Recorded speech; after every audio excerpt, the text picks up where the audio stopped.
Hi everyone, my name is Tracy Nieuwenheyzen-Petersen. I am a registered social worker and the founder of Social Work PTY LTD.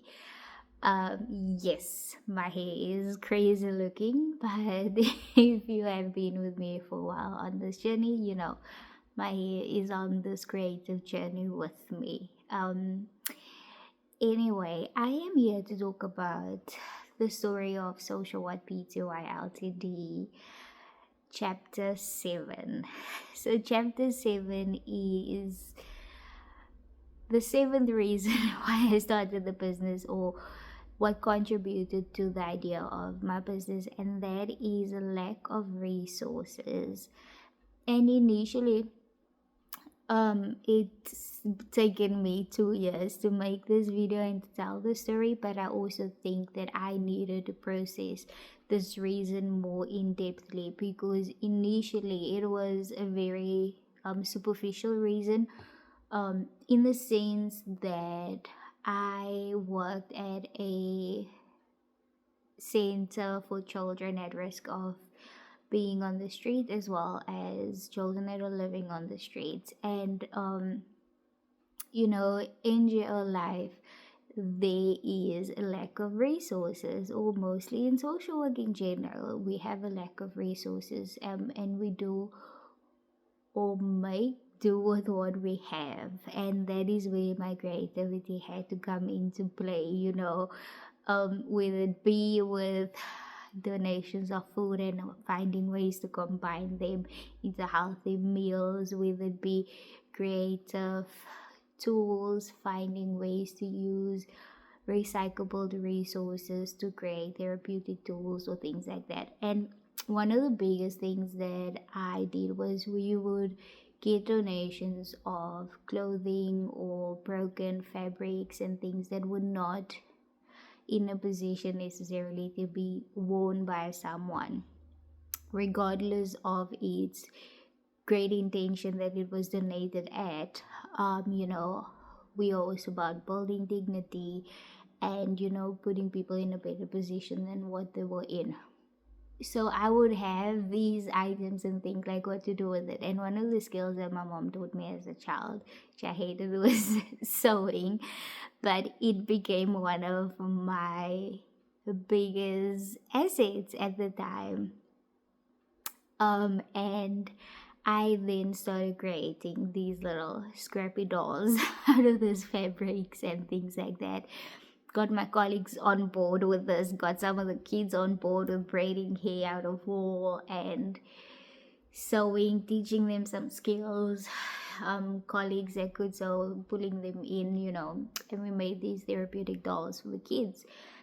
And it also then played a part of a tool in which we could pay it forward to another organization. A donor came to us and said, listen, I'd like to help with some of your needs, but also seeing that you're making these amazing tools, how about sharing what you're making with another organization and paying it forward? So the kids, the staff, and I joined together and made an extra $10 for another organization as paying it forward for the amazing blessing we had received from this donor.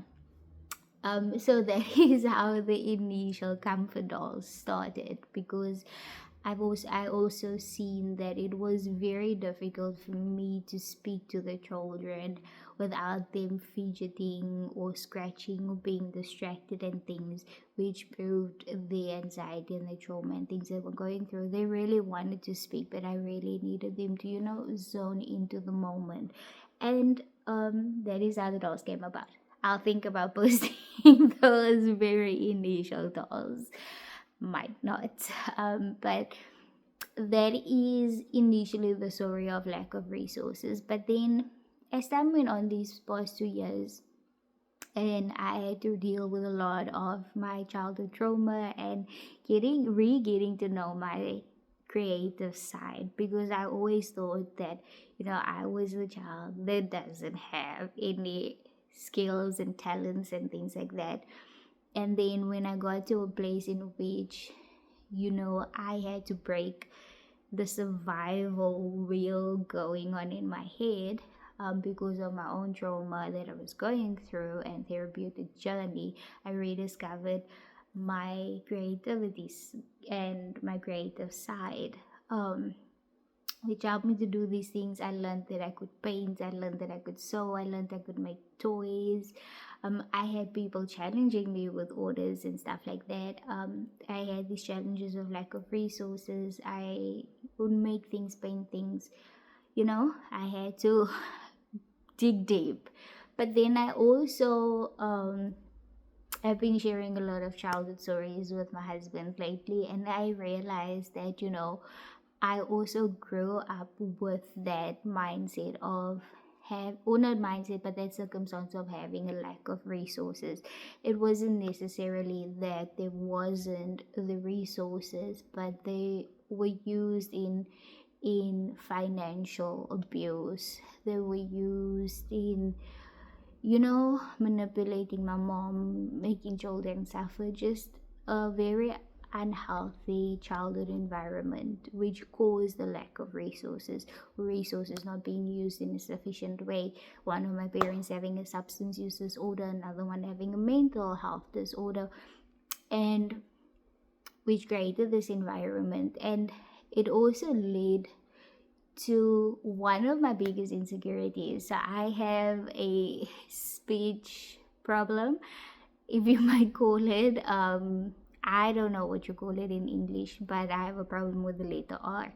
So in Afrikaans, you call it brain. And it was my biggest insecurity because I was teased a lot in primary school about it. And because my father was in the military, we had amazing access to healthcare. And the access was there, for speech therapy and all of that, and it's all I really wanted as a child. But because of the lack of resources caused by this unhealthy environment in which I grew up in, there wasn't the means for me to get to the hospital on a weekly basis to go for this therapy and things like that. And I had to grow up and still have the speech impediment, if you would like to call it that. I recently launched the online services of the business, and one of my previous mentors, I messaged her and I said, I'm finally doing this part. And she's like, I'm not surprised, Tracy, because you are an entrepreneur. And that triggered something in my mind, in the sense that I am an entrepreneur, and I always was as a child. I used to recycle cans to make money. I had little shops from home. I made popcorn. I had like a little tuck shop at home. I was always doing things. I created my own birthday gifts. I created family gifts out of nothing for Christmas for the family, because I always wanted to create a better environment, a healthy environment, a joyful environment with these creative arts. And because it wasn't really celebrated or appreciated, because it was covered or done in such an environment where, there wasn't necessarily the mental capacity to focus on these little things, I also then had to go into survival mode to, just focus on academics, getting somewhere, because that is what I was taught, focus on your schoolwork, get a degree, get a good job. So I went into that cycle and completely forgot about the side of me.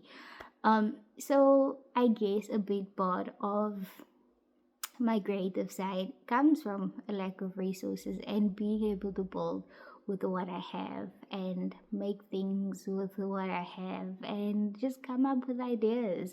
So that's another piece to the puzzle of social at PTY LTD. I hope that you enjoyed that story. If it's not for you, it's not for you. Let us always just be kind to one another, move on. Don't need to leave any hateful comments or anything like that. Every story is not for everyone, and every journey is not for everyone. If it's not for you, thank you for watching. Or if it is for you, I hope that something amazing comes from this. But until next time, until the next chapter, I'll see you soon.